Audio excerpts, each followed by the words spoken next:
Mom brings pig to my wedding ceremony to disrespect my soon-to-be husband, but he tells me to just... My wedding day was supposed to be perfect, but my mother brought a pig to the altar, its squeals echoing like a slap across my face. The crowd gasped, some stifling laughs as she stood there, smug, holding the leash of a muddy and snorting beast. She thought it would ruin us, but Ethan, my groom, just leaned in and whispered, "Let it go. Love, we've got this." I'd spent months planning every detail, the white roses cascading over the arch, the golden hour glow bathing our rustic venue, the vows I'd written in shaky handwriting, promising forever. Ethan and I had fought hard for this day. We met 3 years ago at a community fundraiser, where he was the only one who didn't laugh when I tripped over a chair, spilling punch everywhere. Instead, he offered me his jacket and a smile that felt like home. That was Ethan Steady, kind, the kind of man who saw the world's mess and chose to clean it up. But my mother, she saw him as beneath us. Mom never hid her disdain for Ethan. He was a high school history teacher, not the lawyer or doctor she'd envisioned for me. Clara, her only daughter. "You're throwing your life away," she'd hiss, her voice sharp as broken glass. She called him common, mocked his modest upbringing, his second-hand suits, his old pickup truck. To her, Ethan was a symbol of failure, mine and his. I thought I'd made peace with her disapproval, but I never expected her to weaponize a pig to prove her point. The morning of the wedding, I woke up feeling like a fairy tale princess.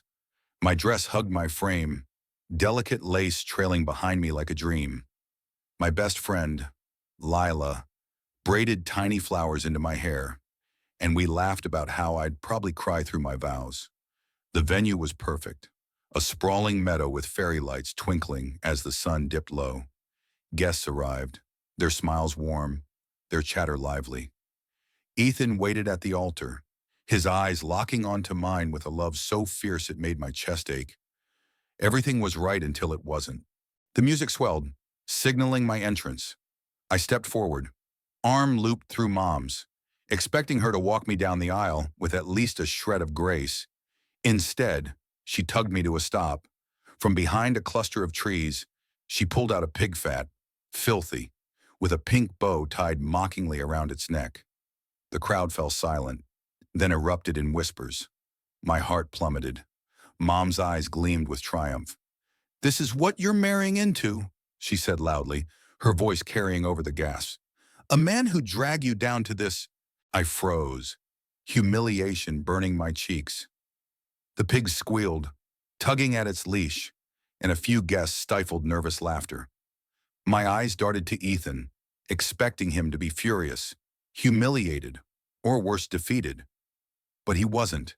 He stood tall, his jaws set but his eyes soft. He walked toward me, ignoring the pig, ignoring Mom, ignoring the crowd. He took my hands, his touch grounding me like an anchor in a storm. "Clara," he whispered, so only I could hear. "Let it go. She's trying to break us. Don't give her the power." I wanted to scream, to confront Mom, to demand why she'd stoop so low. But Ethan's calm held me steady. He was right, her stunt was a desperate grab for control, a final attempt to tear us apart. I squeezed his hands, nodding, and we turned back to the altar together. The officiant, bless her, pretended nothing was amiss. Mom stood there, pig in tow, her face souring as she realized her plan was failing. The guests, sensing the shift, quieted, their focus returning to us. The ceremony continued, but the air felt charged, like the moment before a lightning strike. I said my vows, my voice trembling but clear, promising to love Ethan through every storm. He promised the same, his words steady, each one a brick in the foundation we were building. When we kissed, the crowd cheered, louder than they would have without the drama, as if they were rooting for us to win.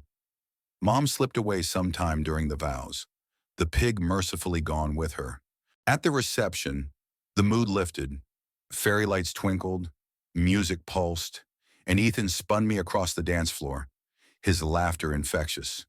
Friends toasted to our resilience, joking about the uninvited guest. But beneath the joy, I felt a pang.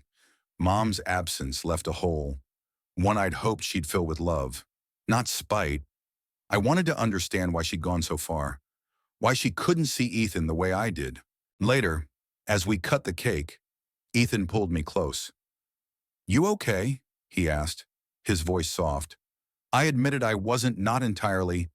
He nodded, not pushing, just listening. "She's your mom," he said. "That makes it hurt more. But you're not her, Clara. You choose who you are." His words hit deep, reminding me that love isn't just a feeling, it's a choice, one I'd made every day with him.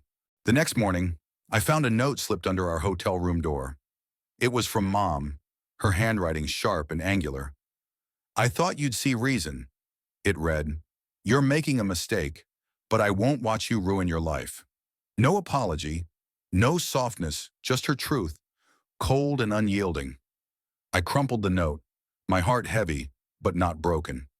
Ethan, making coffee in our tiny hotel kitchen, caught my eye. "You don't have to carry her anger," he said. "Let it be hers." Days turned into weeks, and I wrestled with what had happened. I loved Mom, but her actions felt like betrayal.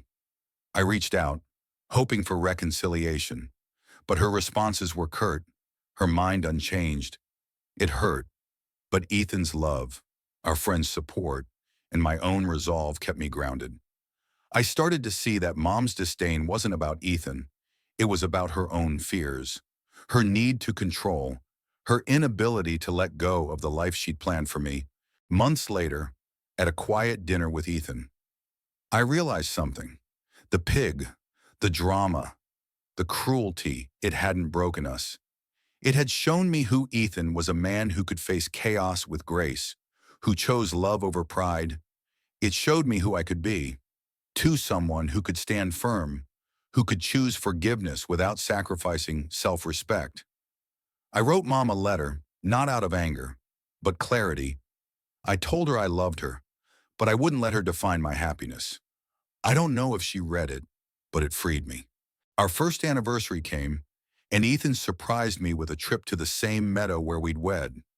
We stood under the same arch, now bare of roses, and renewed our vows, just us. No crowd, no pig. The sunset painted the sky gold, and I felt whole. Mom's absence still stung, but it no longer defined me. Ethan and I had built something stronger than her scorn, something real. This story isn't just about a wedding or a pig. It's about what happens when love clashes with control, when family ties strain under pride. It's about choosing who you stand with and who you stand for. What would you have done in my shoes? Would you have confronted Mom, walked away, or let it go, like Ethan said? Share your thoughts. There's no right answer, just the truth of what you choose. And